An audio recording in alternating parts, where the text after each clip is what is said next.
Good morning friends. आज हम बात करने वाले हैं पास्ट इंडेफिनिट टेंस की। एक्चुअल में दोस्तों पास्ट इंडेफिनिट टेंस और प्रेजेंट परफेक्ट के बीच में जो एक कंफ्यूजन रहती है, let me clear that first. मैं आपको पहले उसको बता देता हूं। एक्चुअल में देखिए, ऐसा कोई काम जो पास्ट में हुआ लेकिन मैं उसका जो इंपैक्ट है वो प्रेजेंट में दिखाना चाहता हूं, सो दोस्तों मैं उसके लिए प्रेजेंट परफेक्ट टेंस का यूज करता हूं। और ऐसा कोई काम जो पास्ट में हुआ और उसको प्रेजेंट से कोई लेना देना नहीं है, सो दोस्तों वहां पर पास्ट इंडेफिनाइट या फिर पास्ट टेंस का यूज होता है। अच्छा सर, ये कैसे डिसाइड होता है कि ये प्रेजेंट परफेक्ट में जाएगा और ये पास्ट या पास्ट इंडेफिनाइट में जाएगा? एक्चुअल में दोस्तों अगर वहां पर पास्ट का टाइम मेंशन है तो इसका मतलब पास्ट का टाइम मेंशन इसलिए किया गया है कि मैं उसका कोई कनेक्शन नहीं चाहता हूं प्रेजेंट के साथ में। तो जहां पर पास्ट का टाइम मेंशन होगा वहां पर दोस्तों पास्ट टेंस का यूज होता है। So let's try to understand this.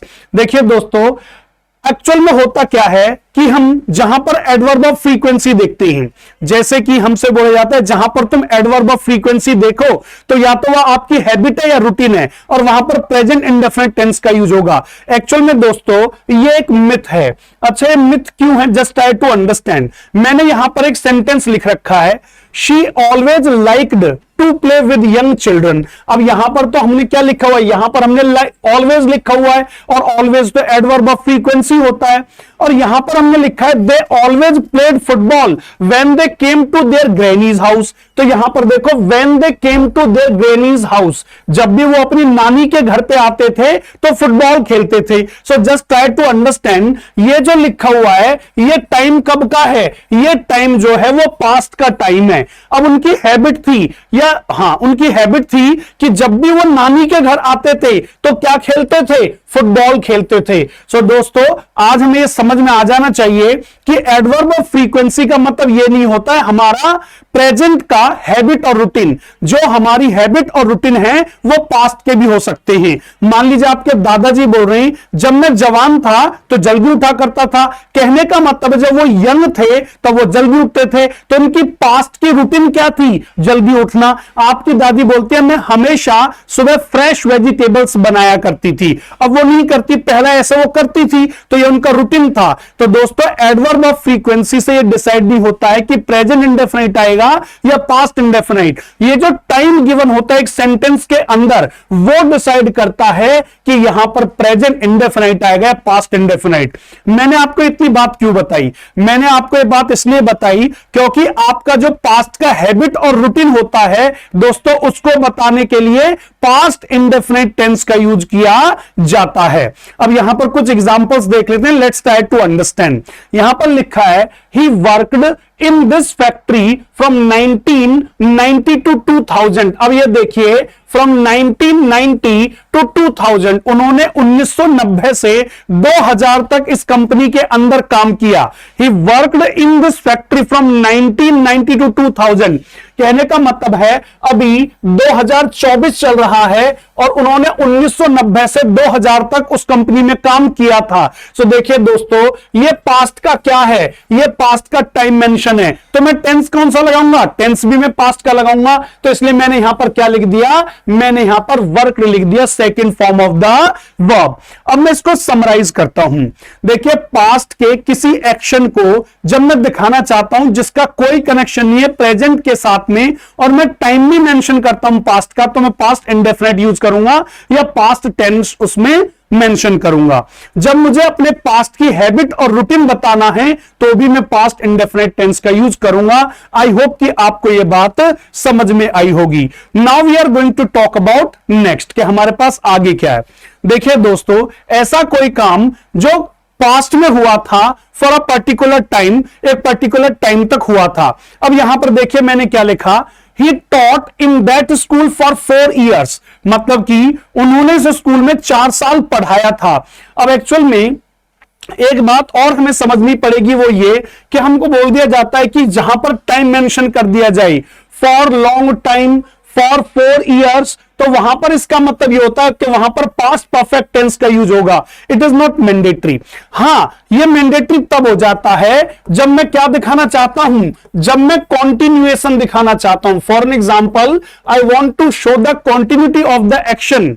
I want to show the continuity of an action for a particular time, जब मैं उसकी पर्टिकुलर टाइम तक कॉन्टिन्यूएशन दिखाना चाहता हूं तो फिर मेरे को हैड बीन यूज करना पड़ेगा। अगर मैं हिंदी में बताऊं तो कुछ ऐसा समझिए, मैं वहां पर 2 साल से रह रहा था, it means I had been living there for 2 years, मैं वहां 2 साल रहा था। मैं देखिए रह रहा था, कॉन्टिन्यूएशन, पास्ट परफेक्ट कॉन्टिन्यूअस, रहा था सिंपली मैं बोलना चाहता हूं तो मैं पास्ट इंडेफिनिट टेंस का भी यूज कर सकता हूं, जैसे he taught in that school for 4 years, उन्होंने इस स्कूल में 4 साल पढ़ाया था। She stayed with her aunt for a long time, वो अपनी आंट के साथ लंबे समय तक रही थी। तो मैं टाइम मेंशन कर सकता हूं, लेकिन अगर मुझे कॉन्टिन्यूएशन दिखानी है तो फिर मैं हैड बीन प्लस में फर्स्ट फॉर्म विद आईएनजी का यूज करूंगा।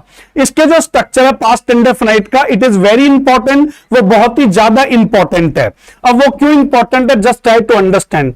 एक्चुअल में होता क्या है, जब हम बात कहते हैं मतलब कि प्रेजेंट टेंस की, तो हमारे दिमाग में एक बात आती है जी, प्रेजेंट का मतलब होता है इज एम आर, ठीक है, और पास्ट का मतलब हो जाता है जी वॉज और वर।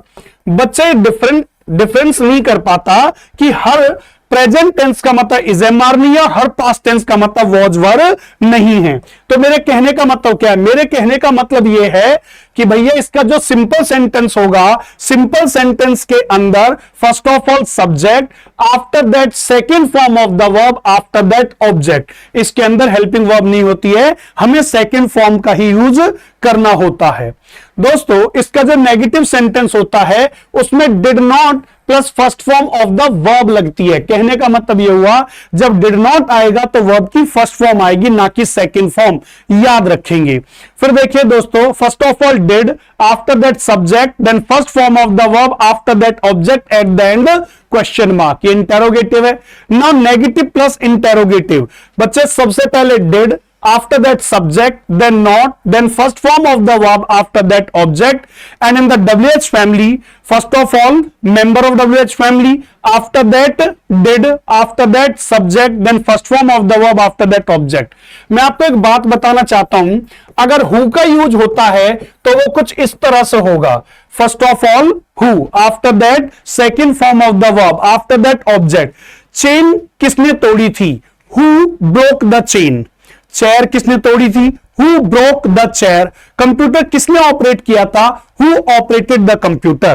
so just try to understand कि भाई second form of the verb कहां पर, who के साथ में, ठीक है। आई होप कि आपको जो स्ट्रक्चर है वो क्लियर हो गया होगा।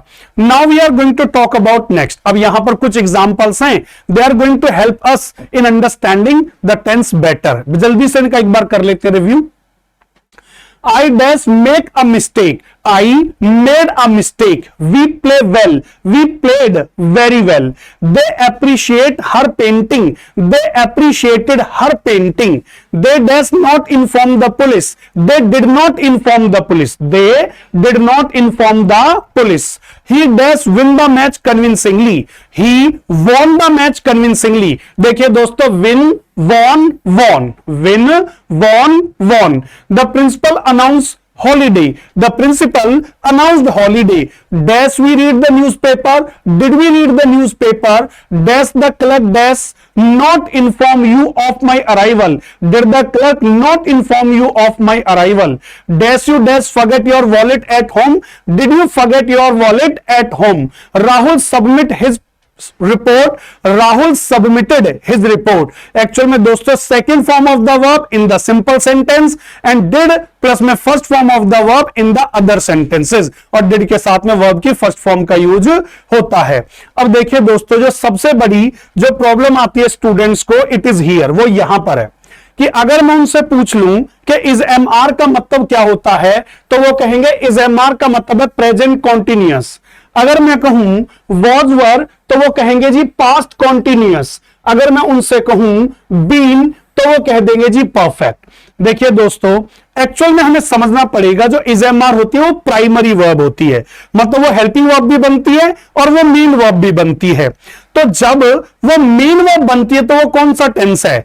अगर भाई मैं बोलूं second form of the verb तो आप बोल दोगे पास्ट इंडेफिनाइट। अगर मैं बोल दूं first form of the verb तो आप बोल दोगे प्रेजेंट इंडेफिनाइट, यही होगा। तो वैसे ही बेटा ये बी की फॉर्म होती है, और जो बी की फॉर्म होती है वो है तीन। फर्स्ट फॉर्म होती है is am are, second form होती है वॉज वर, और थर्ड फॉर्म होती है been. Okay, just try to understand. मैंने यहां पर लिखा he rides the scooter very fast, he rides the scooter very fast, वह स्कूटर बहुत तेज चलाता है। राइड्स कौन सी फॉर्म है? First form of the verb. Tense कौन सा है? प्रेजेंट इंडेफिनिट है। He rides the scooter very fast, it is present indefinite tense. फिर मैंने यहां पर लिखा he is a good rider, वो बहुत अच्छा राइडर है। कौन सी फॉर्म है? First form of the verb. So then which tense are you going to call this? आप इसको कौन सा टेंस बोलोगे? यहां फर्स्ट फॉर्म को आप प्रेजेंट इंडेफिनिट बोलते हो, यहां फर्स्ट फॉर्म को क्या बोलोगे? एक्चुअली में दोस्तों ये भी प्रेजेंट इंडेफिनिट टेंस है। अब बच्चों को इजी मेथड से समझाने के चलते इसको बोल दिया जाता है ये एक नॉन एक्शन सेंटेंस है, ये एक नॉन एक्शन सेंटेंस है। नॉन एक्शन मतलब के अंदर, इसके अंदर एक्शन नहीं हो रहा है। हालांकि वो एक टीचर्स ने खुद से क्रिएट किया है for making the students better. Okay, so making the students better so that they can make them understand easily. लेकिन मैं आपको बताता हूं यहां पर ये जो इज लिखा हुआ है ये वर्ब की फर्स्ट फॉर्म है, तो जाहिर सी बात है प्रेजेंट इंडेफिनिट टेंस हुआ। He is a good rider. अब ये देखिए कौन गुड राइडर है? ही। और ये देखिए एक दूसरे को आपस में कनेक्ट कर रहे हैं, he is a good rider, और राइडर कौन है? ही। सो दोस्तों ये आपस में कनेक्टेड है। तो एक्चुअल में ये क्या है? ये सब्जेक्ट की बात कर रहा है। ये किसकी बात कर रहा है? अरे ये सब्जेक्ट के बारे में तो बता रहा है। He is a good rider. Who is a good rider? He. Rider is who? He. Are you getting my point? अब यहां पर देखो, अब ये जो गुड राइडर है it is talking about the subject, और जो सब्जेक्ट को कॉम्प्लीमेंट करे, जो सब्जेक्ट को पूरा कर रहा है ना, ये अगर मैं कह दूं ही इज तो कोई इंफॉर्मेशन नहीं मिली। मैंने बोला he is a good rider, वो एक अच्छा राइडर है, तो वो जो लिखा हुआ गुड राइडर वो सब्जेक्ट कॉम्प्लीमेंट है, मतलब कि सब्जेक्ट को वो पूरा करता है, सब्जेक्ट में कुछ ऐड कर रहा है, वो उसको कंप्लीट कर रहा है, तो इसलिए उसको सब्जेक्ट कॉम्प्लीमेंट बोला जाता है। अब बात करते हैं इज की, तो ये इज जो है ना वर्ब की फर्स्ट फॉर्म है और ये प्रेजेंट इंडेफिनिट टेंस है। इज प्लस में फर्स्ट फॉर्म विद आईएनजी होता तो वो प्रेजेंट कॉन्टिन्यूअस होता है, अदरवाइज ये प्रेजेंट इंडेफिनिट टेंस है। अगर आपने डायरेक्ट और इनडायरेक्ट पढ़े हो तो वहां पर लिखा होता है is MR changes into was were. Logic क्या है भाई? जो प्रेजेंट इंडेफिनाइट टेंस है it changes into past continuous. अब ये देखो ये वर्ब की फर्स्ट फॉर्म है और पास्ट इंडेफिनाइट क्या है? जो पास्ट इंडेफिनाइट है वो भैया second form of the verb है। तो is am are first form, was were second form, तो फिर वहां पर क्या लिखा होता है? वहां पर लिखा होता है is am are changes into was were. Ultimately वो आपको यही तो बोल रही, present indefinite changes into past indefinite. अगर मैंने कॉन्टिन्यूअस बोल दिया पहले तो मुझे माफ करना। Present indefinite changes into past indefinite, first form changes into second form, यही मैं समझाने की आपको कोशिश कर रहा हूं।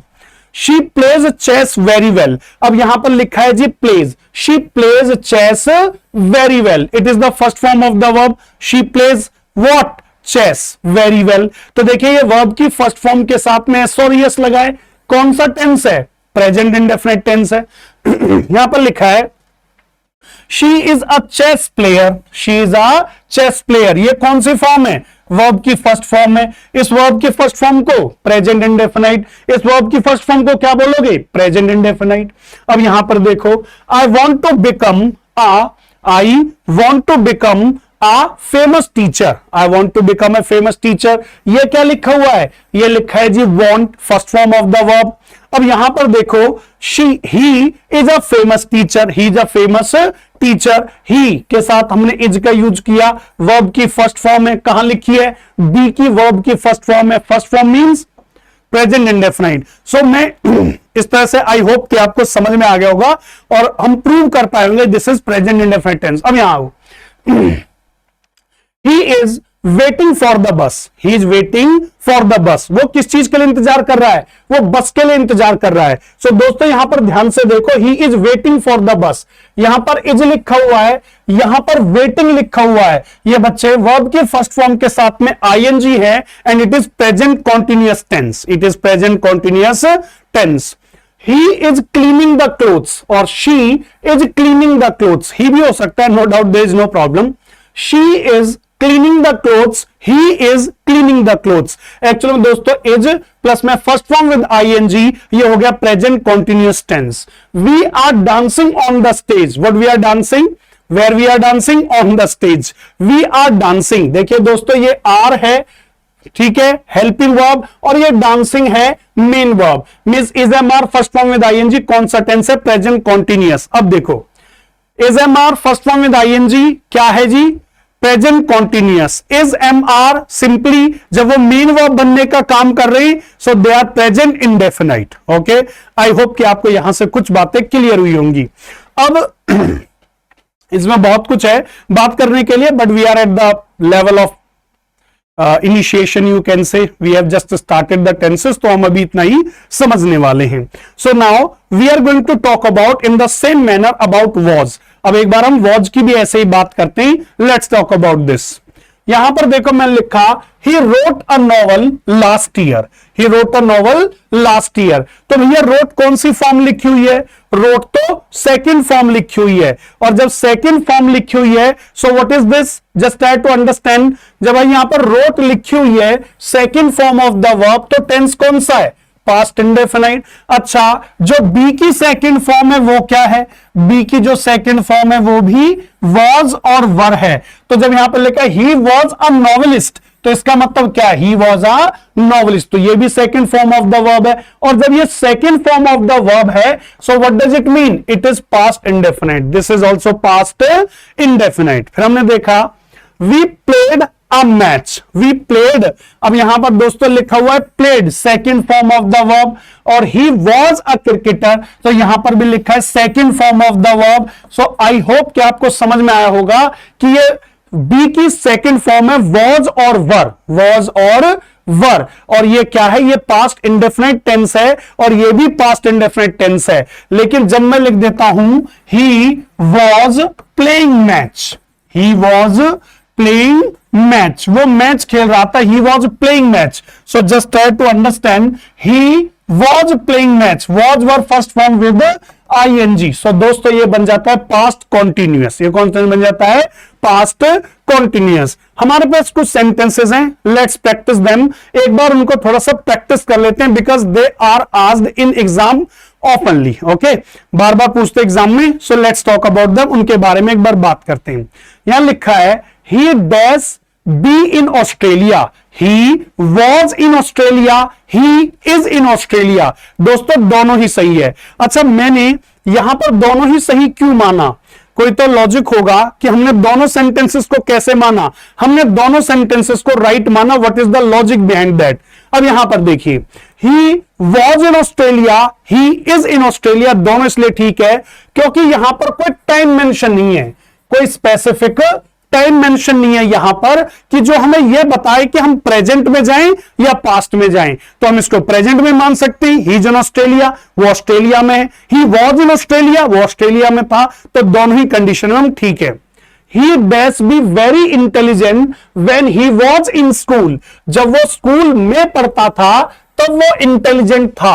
अब दोस्तों में पास्ट का टाइम गिवन है, अब हमारे पास यहां पर वॉज या वर का ऑप्शन है, सो दोस्तों हम यहां पर वॉज लगाने वाले हैं। He was very intelligent when he was in school, जब वो स्कूल में था तो वो बहुत इंटेलिजेंट था। अब देखिए she dash be very honest as he has been handling cash for 10 years and no irregularities has been found till today। आज तक उसकी ना कोई भी इरेगुलरिटी नहीं पाई गई है, कोई भी आज तक उन्होंने बेईमानी नहीं करी है। अब यहां पर लिखा है he dash be very honest as he has been handling, यहां पर दोस्तों हैज बीन हैंडलिंग मतलब हैंडल कर रहा है। सो दोस्तों यहां पर इसका मतलब रहा है, प्रेजेंट की बात हो रही है, तो अब यहां पर हमें शी इज यहां पर लगाना पड़ेगा इज, क्यों, क्योंकि प्रेजेंट का टाइम गिवन है। क्योंकि दोस्तों हमें टाइम को देखना होता है, ना कि टेंस लगाना होता है, पहले टाइम और फिर टेंस। फिर देखते हैं he dash be ill for 10 days, वो 10 दिन से बीमार है। तो दोस्तों मुझे यहां पर लिखना पड़ेगा he has been ill for 10 days, he has been ill for 10 days, वो 10 दिन से बीमार है। या मैं यहां पर लिख सकता हूं he is ill for 10 days, वो भी ठीक होगा, वो भी ज्यादा गलत नहीं होगा। He is ill for 10 days, वो 10 दिन से बीमार है। They dash be very quarrelsome when they dash be in the 6th class। अगर मैं वो कह रहा हूं वो जब 6th क्लास में थे, देखिए इनडायरेक्ट टाइम दे रखा है, इसका मतलब वो 6th क्लास में नहीं है।